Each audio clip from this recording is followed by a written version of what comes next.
UP वाला जो petition था, जहाँ पे नॉन आईएनसी कॉलेज, यहाँ पे 2 मैटर था, ठीक है? यहाँ पे 2 मैटर था, जो यूपी में जो रजिस्ट्रेशन ट्रांसफ़र को लेकर एमपी से यूपी में ट्रांसफ़र को लेकर पेटिशन डलाया था यूपी में। चूँकि कहानी ये था, आप लोग सुने होंगे, यूपी का केस है, यूपी का केस था जहाँ पे कैंडिडेट को जीत मिली। तो यही रिट रिट सी है, नंबर इतना है, ठीक है?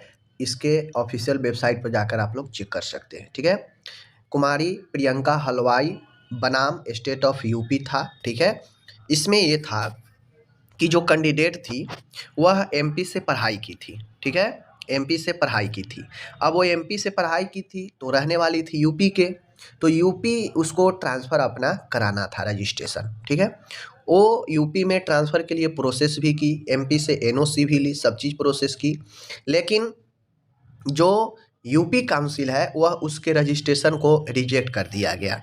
रिजेक्ट के लिए ये देख लीजिए, ये आपका जो है सारा इंग्लिश में जो है यहाँ पे दिया गया है, ठीक है ना? सारा बहुत लगभग 3 से 4 पेजों का जो है ऑर्डर था, ठीक है ना? मैं इसको हिंदी में कन्वर्ट किया हूँ ताकि आप लोग को समझ में आए, ठीक है? तो जो लोग भी ये कहते हैं केस नंबर तो मैंने ऊपर दे दिया, ठीक है? देखिए, यहाँ पे स्पष्ट रूप से लिखा है, याचिकाकर्ता के विद्वान वकील श्री नागेंद्र कुमार श्रीवास्तव, प्रतिवादी संख्या 2 और 3 के विद्वान वकील और राज्य के विद्वान अस्थायी वकील को सुना, ठीक है? केस ऑर्डर में पेटिशनर यानी कैंडिडेट न्यायालय में 12/5/2023 के विवादित आदेश अनुलग्न 1 को रद्द करने के लिए संपर्क किया है, ठीक है?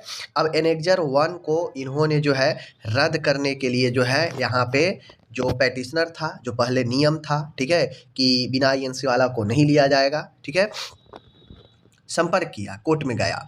जो उत्तर प्रदेश, यहाँ पे लिखा भी है, जो उत्तर प्रदेश नर्सिंग और मिडवाइफरी काउंसिल, जिसके बाद काउंसिल कहा जाएगा, उत्तर प्रदेश नर्सिंग काउंसिल द्वारा पारित किया गया है, जिसके तहत काउंसिल ने पेटिशनर का पंजीकरण इस एकमात्र आधार पर अस्वीकार कर दिया है कि कथित तौर पर जिस संस्थान से उसने जनरल नर्सिंग और मिडवाइफरी में अपना डिप्लोमा कोर्स पूरा किया है, यानी सीताराम कॉलेज ऑफ नर्सिंग, खोप, छतरपुर, एमपी, वह इंडियन नर्सिंग काउंसिल नई दिल्ली के मान्यता प्राप्त संस्थान की सूची में शामिल नहीं है।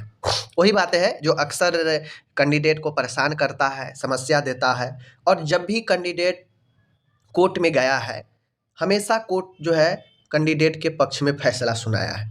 अब पता नहीं काउंसिल को क्या ही लगता है, क्या ही मजबूरियाँ होती है, कोर्ट में कोई भी कैंडिडेट आज तक गया है वापस लौट कर नहीं आया है ट्रांसफ़र वाला केस में। यहाँ भी कैंडिडेट की जीत हुई, केरला में अभी लेटेस्ट 25 में आया था, कर्नाटक में, वहाँ भी कैंडिडेट जीती, ठीक है ना?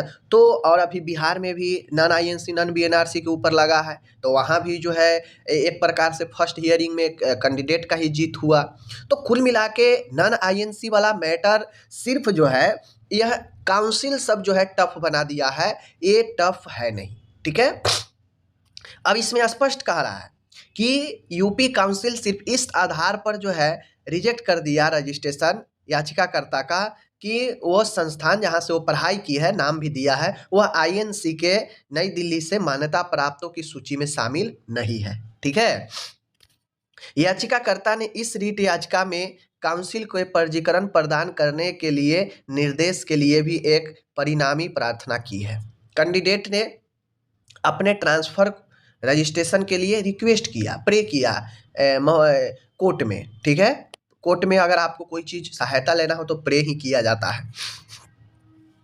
यह स्वीकार किया जाता है कि पेटिशनर शैक्षणिक सत्र 18 से 19, अब इनका जो सत्र था वो 18 से 21 था, ठीक है, के दौरान कॉलेज से जीएनएम डिप्लोमा कोर्स किया था। याचिकाकर्ता पेटिशनर का दावा है कि उक्त संस्थान मध्य प्रदेश शिक्षण संस्थान मान्यता नियम 2018 के प्रावधानों के तहत मध्य प्रदेश नर्सिंग काउंसिल भोपाल द्वारा मान्यता प्राप्त है। यानी पेटिशनर ने बोला कि एमपी के गवर्नमेंट के द्वारा जो रेगुलेशन है उसके द्वारा मान्यता प्राप्त था कॉलेज, वहाँ से मैंने किया, ठीक है? इस प्रकार अपना कोर्स पूरा करने के बाद उसने नर्सिंग पंजीकरण काउंसिल मध्य प्रदेश में पंजीकरण संख्या इतना के तहत अपना पंजीकरण भी कराया, ठीक है?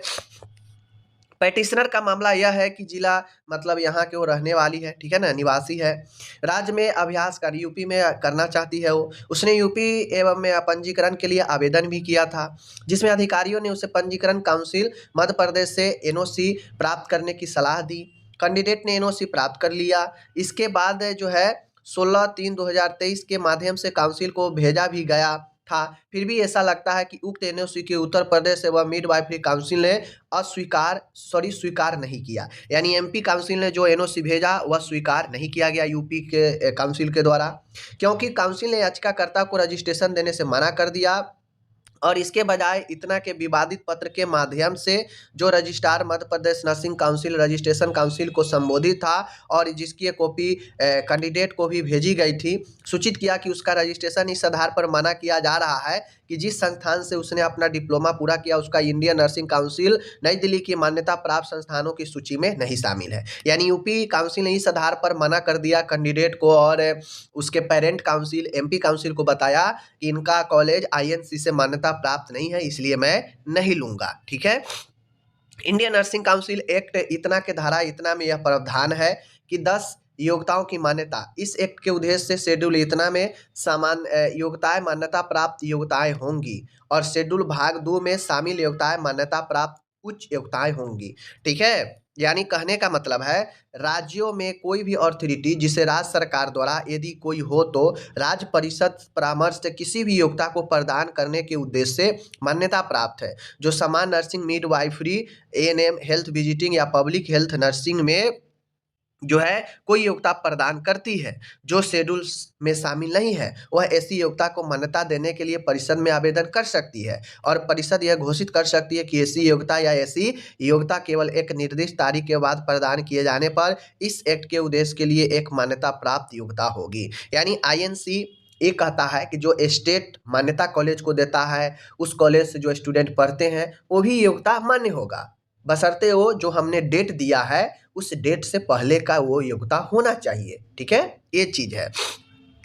इस प्रकार स्पष्ट रूप से धारा इतना का यह प्रावधान करती है कि संबंधित राज्य परिषद यानी nursing council state nursing council को इंडियन नर्सिंग काउंसिल एक्ट के उद्देश्यों के लिए योग्यता को मान्यता देने का अधिकार दिया गया है। कानून की यह स्थिति 9 दिसंबर 2020 के पत्र से भी स्पष्ट है, जिसमें यह घोषित किया गया है कि नर्सिंग संस्थानों को मान्यता देने की शक्ति राज्य नर्सिंग परिषदों के पास भी है। मामला यहीं पे आके अटक जाता है, कोई भी अदर काउंसिल सुनने के लिए तैयार नहीं होता है और इंडियन नर्सिंग काउंसिल को जहां जहां पार्टी बनाया जाता है कोर्ट में, आईएनसी सीधा कहता है कि मैं मान्यता देने के लिए पर्याप्त नहीं हूँ।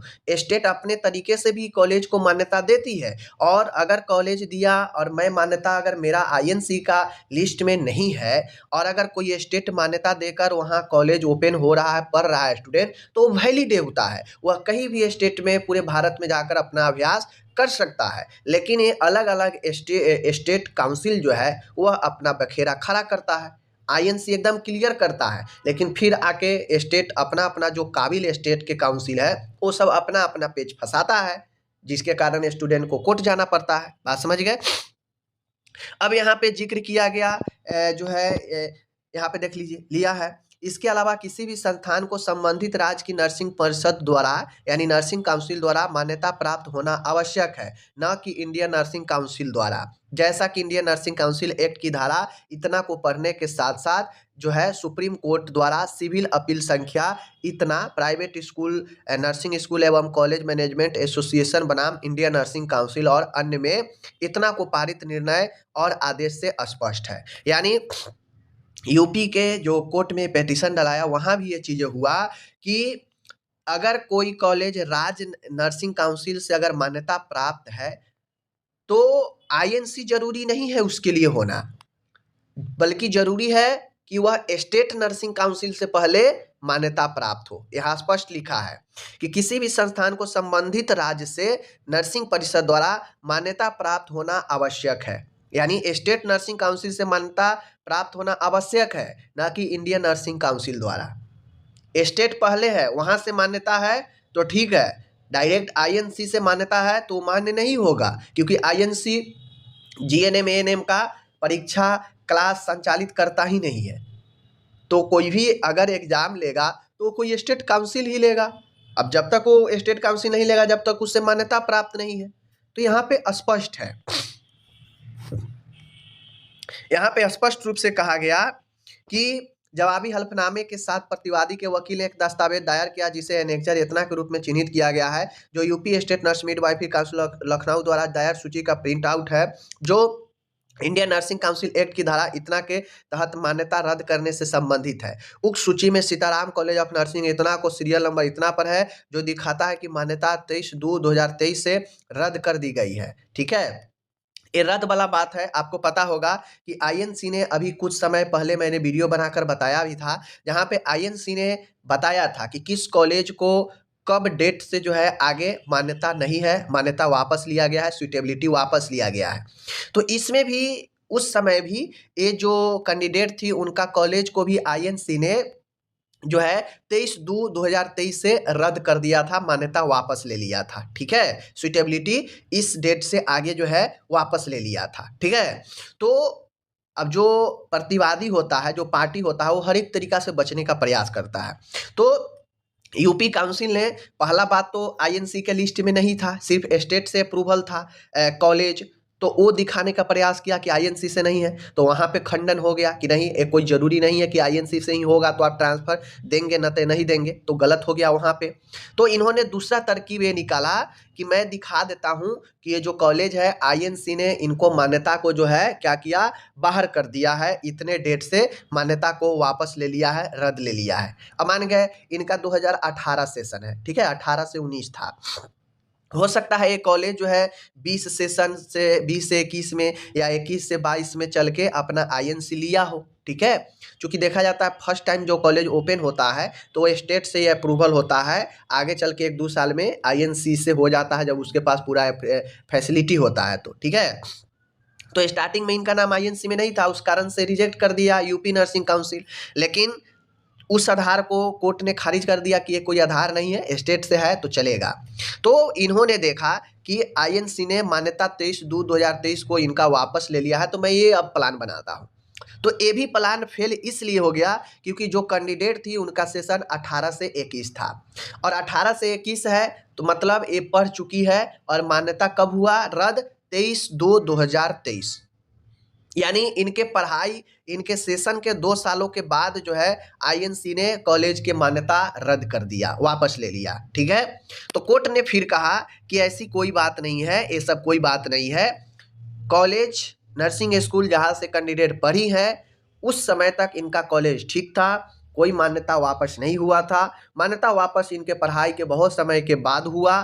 तो हम जब तक ये नहीं कर सकते हैं, अगर कोई पढ़ाई कर लिया और बाद में चल के कॉलेज बंद हो गई, रद्द हो गई, तो इसका ये मतलब नहीं है कि उनके पूरे योग्यता, पूरे डिग्री ही जो है बर्बाद हो जाएगा, ये नहीं होता है। ठीक है, और जो कॉलेज रद्द हुआ वो इनके पढ़ाई सेशन के बहुत बाद हुआ, तो आप ये भी तर्क जो है यूपी काउंसिल का यहाँ पे खत्म हो गया, बर्बाद हो गया। ठीक है, तो यहाँ पे कोर्ट ने लिखा है, हालांकि यह कोर्ट को पता है कि उक्त संस्थान उसके शैक्षणिक छात्र 18 से 19 से 20 से 21 के दौरान सक्षम प्राधिकारी द्वारा विधिवत मान्यता प्राप्त था, जिसके कारण न केवल उसने नर्सिंग और मिडवाइफरी का कोर्स सफलतापूर्वक पूरा किया, बल्कि उसे 14/10/2021 को मध्य प्रदेश नर्सिंग काउंसिल भोपाल में खुद को रजिस्ट्रेशन कराने में सक्षम बनाया। ठीक है, Sitaram college of nursing nursing की मान्यता इंडियन नर्सिंग काउंसिल द्वारा केवल 23/2/2023 को रद्द की गई थी, जो उस अवधि के बहुत बाद समय है जब याचिकाकर्ता उस संस्थान में थी। इस प्रकार यह स्वीकार किया जाता है कि संबंधित तारीख पर पैटिशनर का college Madhya Pradesh nursing council Bhopal द्वारा विधिवत मान्यता प्राप्त था, और बाद की अवधि में संस्थान किसी भी मान्यता रद्द होने का उक्त संस्थान द्वारा पूरे किए गए कोर्स की वैधता पर कोई नकारात्मक प्रभाव नहीं पड़ सकता है, जब वह बहुत मान्यता प्राप्त था। ठीक है, तो कुल मिला के जो लोग को मन में ये है कि कॉलेज जो है रद्द कर दिया, आईएनसी वापस ले लिया, तो क्या होगा, नहीं होगा, ट्रांसफ़र होगा, नहीं होगा, तो ऐसी बिल्कुल नहीं है। आपका जो सेशन है, अगर उस सेशन के बाद उस सेशन के बाद में अगर कॉलेज वापस लिया है, आईएनसी वापस लिया है, तो आपका सेशन बच गया है, आप पहले निकल चुके हैं उस सेशन से, भले ही अभी तक क्लियर नहीं हुआ है, लेकिन आपका पहले सब चीज़ हो चुका है, पढ़ाई पूरा, सेशन पूरा, तो आपको टेंशन नहीं लेना है, ठीक है। ये साफ साफ ऑर्डर में कहा गया है। बाद में वापस लेने का मतलब ये नहीं है कि पूरा योग्यता, पूरा डिग्री ही खत्म हो जाएगा, नहीं, ऐसा नहीं होता है, ये साफ इसमें लिखा गया है, ठीक है।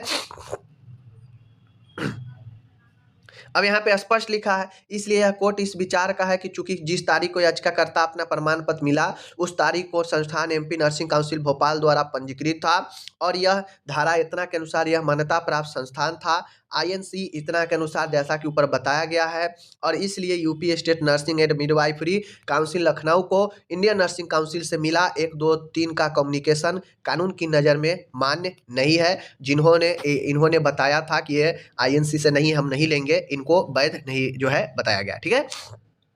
उपरोक्त परिणाम स्वरूप 12/5/2023 का विवादित आदेश रद्द किया जाता है, यानी जो आईएनसी का वैधता था उसको रद्द कर दिया गया और कैंडिडेट को यूपी स्टेट मिडवाइफरी काउंसिल को निर्देश दिया जाता है कि यदि नियमों के अनुसार सब कुछ ठीक पाया जाता है तो याचिकाकर्ता का रजिस्ट्रेशन करे, और 2 सप्ताह का रजिस्ट्रेशन समय दिया गया था, उस समय रजिस्ट्रेशन जो है ट्रांसफ़र करने के लिए, ठीक है। तो इस ऑर्डर से 2 चीज़ स्पष्ट हो गया कि आपका कॉलेज आगे चलकर अगर रद्द हो जाता है तो आपके पूरे डिग्री प्रभावित नहीं होगा, ठीक है, क्योंकि आप पहले ही निकल चुके हैं वहाँ से, ठीक है। पहला चीज़ हो गया। दूसरा चीज़ जब भी कैंडिडेट कहीं भी कोर्ट के शरण में गया है रजिस्ट्रेशन ट्रांसफ़र के लिए, भले ही उसका कॉलेज आईएनसी नहीं था, फिर भी कैंडिडेट वहाँ पे जीता है, ठीक है। कैंडिडेट के पक्ष में हर बार फैसला आया है। पता नहीं, इन सब चीज़ों को देखते हुए हर एक काउंसिल को ओपन कर देना चाहिए कि जब कोर्ट में जाता ही है स्टूडेंट तो भाई और परमिशन मिल ही जाता है तो हम क्यों परेशान करें स्टूडेंट को। लेकिन इनको परेशान करना है, कोर्ट में स्टूडेंट को भेजना है, परेशान करना है, पैसा लगवाना है, इसलिए शायद से लोग ऐसा करते हैं, ठीक है। बाकी आप लोग को चाहे तो ये कॉपी ऑफिशियल तौर पे तो मैंने सर्च किया, नहीं डाउनलोड हो पाया, लेकिन ये पूरे के पूरे जो है जितने भी ऑर्डर शीट था वो वेबसाइट पर मिला, मैंने आपको इसको हिंदी में समझा दिया, ठीक है। अगर किन्हीं लोगों को चाहिए तो हमसे कांटेक्ट कर सकते हैं। अगर ट्रांसफ़र में अगर कहीं भी पेटिशन डालते हैं, ट्रांसफ़र अगर नहीं लेता है आपका कॉलेज, पेटिशन डालते हैं तो ये सब ऑर्डर काफ़ी महत्वपूर्ण हो जाता है, ठीक है। धन्यवाद।